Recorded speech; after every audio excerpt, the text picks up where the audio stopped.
नमस्कार विद्यार्थियों, श्रीमती मोहरी देवी तापड़िया कन्या महाविद्यालय जसवंतगढ़ के YouTube चैनल पर एक बार पुनः आपका हार्दिक स्वागत और अभिनंदन है। मैं प्रवक्ता चंद्र प्रकाश गुर्जर। आज की क्लास हमारी बीए प्रथम वर्ष के छात्रों हेतु इतिहास विषय की होगी। इतिहास विषय के दौरान जो निरंतर हम अध्ययन कर रहे हैं मगध साम्राज्य के तहत हमने हर्यक वंश को पढ़ लिया। हर्यक वंश के शासकों में मुख्यतः जो बिंबिसार और अजातशत्रु और उदयनी का नाम आता है उनके बारे में हमने अध्ययन किया। और कल की क्लास में हमने पढ़ा जो अंतिम शासक है। अंतिम शासक कौन होता है? जो हर्यक वंश का जो अंतिम शासक नागदशक होता है। और उसके पश्चात जो किस वंश की स्थापना हो जाती है? शिशुनाग वंश की स्थापना हो जाती है। यानी कि जिसे तुम शेषुनाग वंश भी कह सकते हो, शिशुनाग वंश भी कह सकते हो।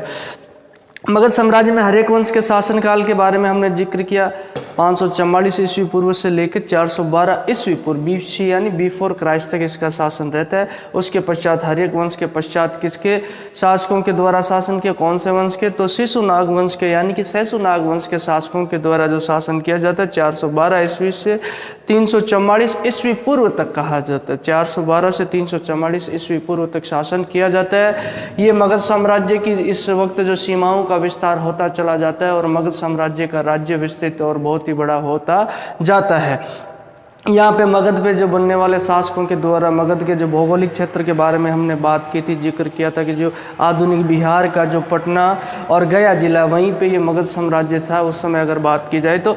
तब ये हर्यक वंश के अंतिम शासक की बात की जाए, नागदशक की के पश्चात जो ये जो शासक कौन बनता है? जो शिशुनाग वंश की स्थापना कर दी जाती है। शिशुनाग जिसका नाम होता है और इसी के नाम पे ही ये वंश क्या कहलाता है? शिशुनाग वंश कहला जाता है। और इसके मुख्यतः तीन शासकों का जो नाम रहता है इसमें अगर बात की जाए मुख्य दो ही शासक रहते हैं। ये तो अंतिम शासक रहता है। तो उसी दौरान अगर बात की जाए मुख्य दो शासक होते हैं शिशुनाग वंश के। एक तो शिशुनाग खुद होता है। शिशुनाग के द्वारा इस वंश की स्थापना की गई, चूंकि इस वंश का नाम क्या हो गया? शिशुनाग वंशी हो गया। उसके अलावा दूसरा जो कालाशोक होता है जिसका नाम अन्य नाम काकोण भी हमें देखने को मिलता है। शिशुनाग के द्वारा 412 ईस्वी से पूर्व से 354 ईस्वी पूर्व तक शासन किया जाता है। उसके पश्चात कालाशोक के द्वारा 354 ईस्वी से 366 ईस्वी पूर्व तक शासन किया जाता है। और इसके पश्चात कहते हैं पुराणों में क्या कि 22 शासक होते हैं इसके, जिनके द्वारा शासन किया। कालाशोक के 22 पुत्र होते हैं। उन 22 पुत्रों के द्वारा जो शासन किया जाता है जिनमें से अंतिम शासक कौन होता है? नंदीवर्धन होता है। और इसके पश्चात ही तुम देखोगे कि कौन से वंश की स्थापना होगी? शिशुनाग वंश के पश्चात नंद वंश की स्थापना होगी, महापद्मनंद के द्वारा की जाएगी। और नंद वंश को समाप्त करके ही जो कौन से वंश की? मौर्य वंश की स्थापना की जाएगी। तो आज हम पढ़ेंगे शिशुनाग वंश के बारे में। तो शिशुनाग वंश के शासकों के बारे में मुख्यतः इनकी ऐतिहासिकता क्या रहती है और इनके समय में कौन सी घटनाएं घटित होती है उसका हम जिक्र करेंगे। तो सुधाकर चट्टोपाध्याय है इतिहासकार। हालांकि पहले तो ये जो इनके इसको लेकर काफ़ी मतभेद इतिहासकारों में। ये शिशुनाग वंश का जो शासक होता है शिशुनागी, ये मूलतः था कौन? ये था कौन?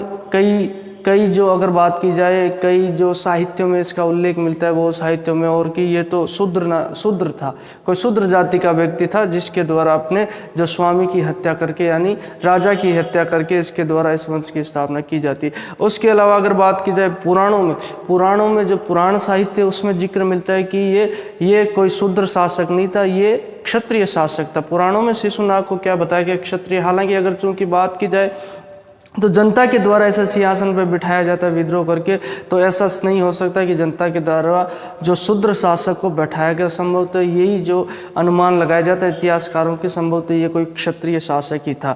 अब अगर बात की जाए सुधाकर चट्टोपाध्याय ने जो कहा है, सुधाकर चट्टोपाध्याय जो इतिहासकार है उनके द्वारा बताया गया है कि मगध साम्राज्य में जो बात की जाए हर्यक वंश का जो अंतिम शासक होता है कौन होता है?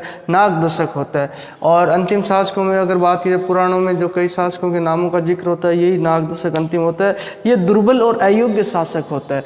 इस समय जो राजनीतिक अस्थिरता का दौर देखने को मिलता है मगध साम्राज्य की जो बात की जाए, साम्राज्य में कैसी तरह की जो अव्यवस्था हमें देखने को मिलती है, उसी दौरान क्या किया जाता है? जनता के द्वारा जो विद्रोह कर दिया जाता है, जनता के द्वारा विद्रोह करके इसे पद से हटा दिया जाता है। किसको? नागदशक को। ये नागदशक कौन है? ये हर्यक वंश का अंतिम शासक है और इसको जनता के द्वारा क्या कर दिया जाता है? हटा दिया जाता है। संभवतः सुधाकर चट्टोपाध्याय जी के द्वारा कहा गया है कि उस वक्त ये जो कौन शिशुनाग था ये एक योग्य अमात्य, संभवतः ये नागदशक का कोई सेनापति था और सेना पे इसका पूर्णतः नियंत्रण था। सेना इसी के अधीन थी, तो सेना पे पूर्णतः नियंत्रण था। उसी दौरान कहा जाता है कि अवंती की राज्य की जो अवंती महाजनपद की विजय भी मगध के द्वारा उस वक्त की जाती है जब नागदशक वहाँ का शासक होता है और उसका सेनापति रहते हुए इसके द्वारा क्या की जाती है, अवंती राज्य की विजय की जाती है। अवंती का शासक तुम्हें बताया मैंने कौन था, चंड प्रदोत वहाँ का एक जो चर्चित शासक रहता है। पहले जो मगध और इसके जो बात की जाए इसके अवंती राज्य के संबंध बहुत अच्छे रहते हैं। उसी दौरान मैंने बताया आपको जो बिंबिसार के द्वारा भी अपना जो राजवेद भेजा गया था जीवक, उसकी जो पांडु रोग से वह ग्रसित हो जाता है कौन, अवंती शासक चंड प्रदोत, उसके रोग को ठीक करने के लिए अपने राजवेद जीवक को भेजा था। तो उसी दौरान इनके संबंध तो ठीक थे, लेकिन उसके पश्चात अगर बात की जाए तो इसे यहाँ जो अंतिम शासक हर्यक वंश का जो अंतिम शासक होता है उस वक्त तक जो मगध साम्राज्य के द्वारा अवंती पर अधिकार कर लिया जाता है। ये आपको पता होगा मगध साम्राज्य के जो अवंती के अधीन कौन सा होता है, वत्स जनपद होता है। तो इससे क्या है, भूभाग बढ़ जाता है, मगध साम्राज्य की सीमाओं का विस्तार हो जाता है, मगध साम्राज्य के राज्य का जो क्षेत्र बढ़ जाता है। संभवतः अवंती की विजय जो उसी वक्त की गई होगी किसके द्वारा, जो नागदशक शासक रहा है और उसका सेनापति कौन रहा, शिशुनाग रहा है। शिशुनाग के द्वारा ही क्या की गई है, ये इसकी विजय कही है। और भंडारकर महोदय ने भी यही कहा कि ये इसकी बहुत बड़ी उपलब्धि रहती है। किसकी, अब ये शिशुनाग की जो बहुत बड़ी उपलब्धि रहती है। अब जनता के द्वारा क्या कर दिया जाता है, नागदशक को तो सिंहासन से हटा दिया जाता है और सिंहासन पे किसे बैठा दिया है, अब शिशुनाग को। किसको, शिशुनाग को बैठा दिया जाता है, इसको पद से हटाकर, और शिशुनाग के द्वारा ही जो शासन किया जाता है 412 ईस्वी पूर्व से लेकर 394 ईस्वी पूर्व तक जो किसके द्वारा शासन किया जाएगा, शिशुनाग के द्वारा किया जाता है। और शिशुनाग के समय में अवंती विजय, ये पूर्णतः नहीं स्पष्ट नहीं कहा सकता अवंती विजय जो इसके जो शासक बनने से पहले की गई थी या शासक बनने के पश्चात की गई। भंडारकर महोदय के द्वारा यही कहा गया, जो इतिहासकार भंडारकर महोदय कहते हैं कि ये इसकी बहुत बड़ी उपलब्धि रहती है। कौन सी, जो अवंती विजय की उपलब्धि है, इसे बहुत बड़ी सफलता बताया, क्योंकि अवंती के अधीन कौन सा था, वत्स राज्य था, और वह भी किसके अधीन हो जाता है, मगध का। वैसे भी कई जनपदों पर अधिकार मगध के द्वारा कर लिए गए। अब मगध साम्राज्य का जब भूभाग क्या हो जाता है, विस्तृत हो जाता है। ये भंडारकर महोदय के द्वारा कहा गया है। और इसके द्वारा एक परिवर्तन और किया जाता है, किसके द्वारा, शिशुनाग के द्वारा। इसी के द्वारा, इसी के नाम पे इस वंश का जो नाम पड़ता है शिशुनाग वंश है। इसके द्वारा क्या कर दिया जाता है, एक राजधानी तो मैंने बताई आपकी मगध को क्या कौन सी होती है, राजगृह होती है। अब इसके द्वारा राजधानी परिवर्तन कर दिया जाता है, राजगृह को भी राजधानी रखा जाता है, लेकिन दूसरी राजधानी इसके द्वारा बना ली जाती है वैशाली को। और वैशाली किसकी राजधानी थी, मैंने बताया तुमको, जो वज्जी संघ है, वज्जी की राजधानी कौन सी थी, वैशाली। अब ये जो वैशाली दूसरी राजधानी संभवतः क्यों बनाया गया, इतिहासकारों के द्वारा यही कहा जाता है कि संभवतः जो वज्जी लोग थे, वज्जी जो गणराज्य था, वज्जी गणराज्य पर नियंत्रण रखने के लिए संभवतः इनके द्वारा क्या बनाया जाता है, दूसरी राजधानी किसे बना लिया जाता है, दूसरी राजधानी वैशाली को बना लिया जाता है, ताकि वज्जी गणराज्य पे क्या रखा जाए, नियंत्रण रखा जाए। अब इसकी मृत्यु हो जाती है, किसकी, शिशुनाग की मृत्यु हो जाती है। शिशुनाग की मृत्यु होने के पश्चात अगला शासक कौन बनता है, कालाशोक। कालाशोक जिसे काकवण भी कहा जाता है, जो दूसरा नाम इसका काकवण के नाम से भी इसे जाना जाता है। ये जो सिंहासन पे बैठता है 394 ईस्वी से लेकर 366 ईस्वी पूर्व तक इसके द्वारा क्या किया जाता है, शासन किया जाता है।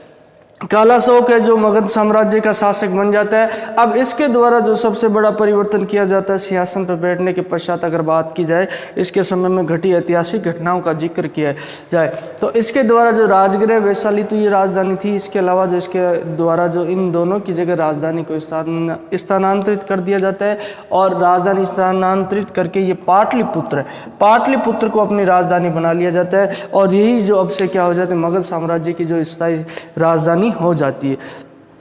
अब आगे के शासकों के द्वारा इसका जो परिवर्तन नहीं किया जाता, ये पाटलिपुत्र लंबे समय तक जो स्थायी राजधानी किसकी रहेगी, मगध की रहेगी। और इसी के समय में अगर बात की जाए, एक महत्वपूर्ण घटना और घटित होती है, जो तुम्हें मैंने बताया था, जिस तरीके से याद होगा तुम्हें कि जो बौद्ध संगीति होती है, 4 बौद्ध संगीतियाँ होती है ना, जो बौद्ध धर्म में तो उसमें ये द्विश्री जो बौद्ध संगीति होती है, ये जो शासक उस वक्त शासक कौन होता है, कालशोक होता है। काकवर्ण ये शिशुनाग वंश का। ऐसे क्वेश्चन जो ऑब्जेक्टिव टाइप के जो प्रतियोगिता परीक्षा में भी पूछे जाते हैं, ये मैंने बताया था। प्रथम बौद्ध संगीति किसके समय में हुई थी? हर्यक वंश का शासक था कौन? अजातशत्रु के समय हुई थी। और उसके पश्चात द्वितीय बौद्ध संगीति कहाँ होती, किसके शासन में होती है? कालाशोक के शासन में होती है। और ये कहाँ पे होती है? वैशाली में होती है, क्योंकि वैशाली इसकी जो राजधानी इसके द्वारा बनाई जाती है। द्वितीय बौद्ध संगीति कहाँ होती है? वैशाली में होती है। ये इसके समय की दो महत्वपूर्ण घटनाएं हैं जिसका जिक्र हमें देखने को मिलता है। उसके पश्चात इसकी मृत्यु कैसे होती है? तो बाणभट्ट है। बाणभट्ट जो है इसकी रचना किसके द्वारा की जाती है?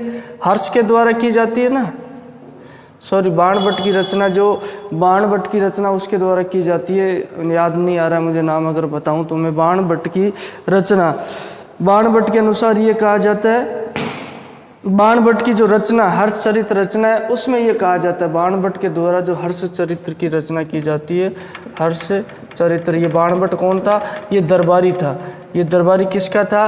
राजा हर्ष का दरबारी था। इसके द्वारा हर्षचरित्र की रचना की गई। तो इसके द्वारा बताया गया था कि इसकी हत्या कर दी जाती है। किसकी हत्या कर दी जाती है? कालाशोक काकवर्ण की हत्या कर दी जाती है। और कहा जाता है कि ये एक दिन जो अपने राजधानी के समीप जो घूम रहा था, टहल रहा था, उसी वक्त किसी के द्वारा जो इसके गले में छुरा घोंपकर इसकी क्या कर दी जाती है?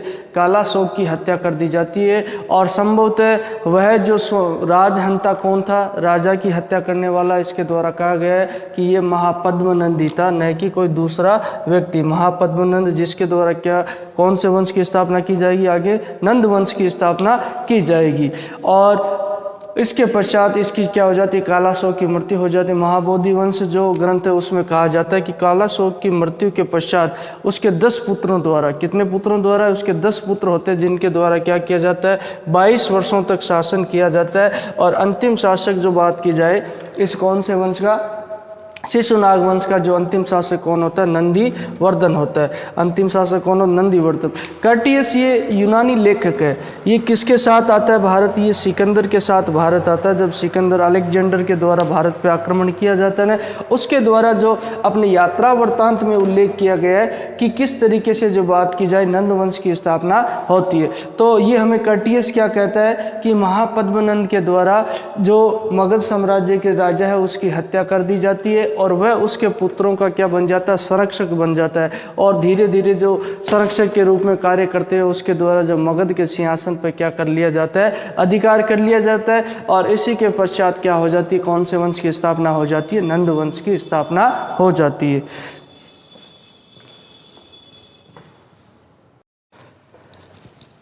तो विद्यार्थियों, आज की क्लास में हमने जो शिशुनाग वंश के बारे में पढ़ा है। शिशुनाग वंश की स्थापना किसके द्वारा की जाती है? शिशुनाग के द्वारा की जाती है। इसके दो मुख्य शासक होते हैं जिसमें शिशुनाग और कालाशोक है।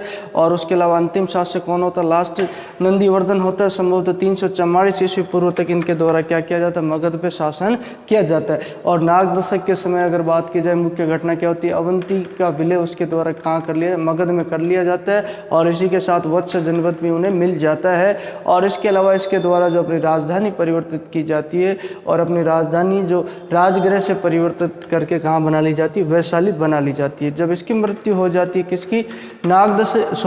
इसकी शिशुनाग की मृत्यु हो जाती है। तो शिशुनाग की मृत्यु के पश्चात अगला शासक कौन बनता है? कालाशोक बनता है। कालाशोक इसका पुत्र होता है, किसका? शिशुनाग का।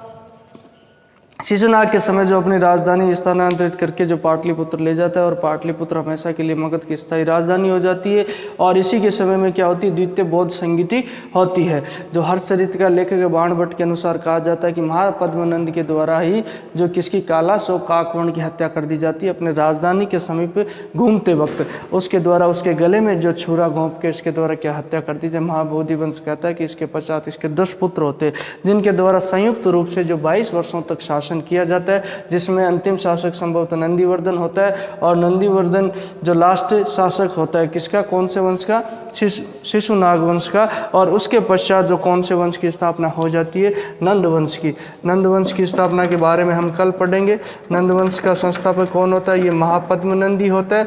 कार्टियस के द्वारा कहा जाता है कि महापद्मनंद के द्वारा छल से, धोखे से क्या कर दिया जाता है? अपने राजा की हत्या कर दी जाती है। और राजा की हत्या करने के पश्चात वह उसके पुत्रों का संरक्षक बन जाता है। और ये भी कहा जाता है कि जो राजा की पत्नी होती है उसके साथ उसके प्रेम संबंध भी होते हैं। और ये कटियस जो कौन है, जो सिकंदर भारत में आता है और उसी दौरान उसके साथ यूनानी लेखक आया था, उसके द्वारा अपनी यात्रा में जो विवरण किया गया था यात्रा वृत्तांत में, कि धोखे से महापद्मनंद के द्वारा जो मगध के सिंहासन पर क्या कर लिया जाता है, अधिकार कर लिया जाता है और कौन से वंश की, नंद वंश की स्थापना कर ली जाती है। अब कल की क्लास में हम जो नंद वंश को पढ़ेंगे, नंद वंश के पश्चात जो नंद वंश की जो बात की जाए, नंद वंश को समाप्त करके ही मौर्य वंश की कौन सी स्थापना की जाती है, चंद्रगुप्त मौर्य के द्वारा।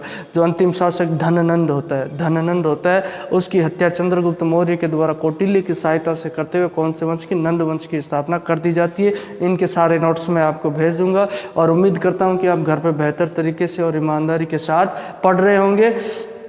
तो मैं इनके नोट्स आपको भिजवा दूंगा। और बोलिए, यहाँ तक कोई चीज़ पूछनी हो, किसी तरह की समस्या और शंका हो तो आप निसंकोच अपने जो शैक्षणिक व्हाट्सएप ग्रुप है उसके माध्यम से अपनी बात मुझ तक पहुँचा सकते हो। आज की क्लास के लिए बस इतना ही और आगे की क्लास में हम नंदवंश को पढ़ेंगे। नंदवंश के पश्चात हमें जो किसको शुरू कर देंगे, मौर्य वंश को शुरू कर देंगे। तो सभी विद्यार्थियों का एक बार पुनः बहुत बहुत धन्यवाद।